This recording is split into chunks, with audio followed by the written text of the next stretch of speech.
मला अनेक लोक येऊन भेटतात आणि विचारतात की मास्टर, आम्ही अमुक तमुक स्तोत्र इतकी वर्ष झाली बोलतोय, पण त्यातून काही फलनिष्पत्ती झाली असं आम्हाला वाटत नाही. असं का?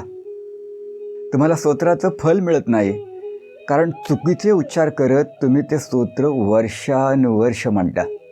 तुम्ही स्तोत्र म्हणता तेव्हा कंपन लहरी तयार होतात आणि त्याच्या माध्यमातून तुम्ही आकाशीय ऊर्जेशी फाईन ट्युनिंग करता. ते फाईन ट्युनिंग अचूक जुळलं की मग फलप्राप्ती होते. सोपं करून सांगतो, व्यवहारातलं उदाहरण देतो. समजा तुमच्याकडे रेडिओ आहे आणि एखादं चॅनेल 90वर लागतं. मग तुम्ही काय करता?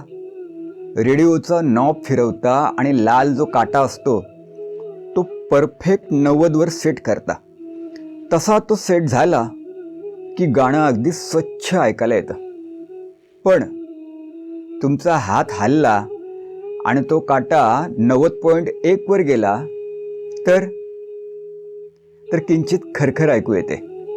90.2 वर गेला तर खरखर वाढते.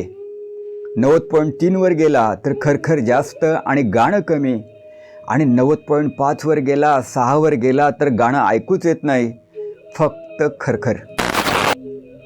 इथं तुम्ही तो रेडिओचा नॉब आणि तो लाल काटा यांच्या माध्यमातून रेडिओ फ्रिक्वेन्सी बरोबर फाईन ट्युनिंग करता.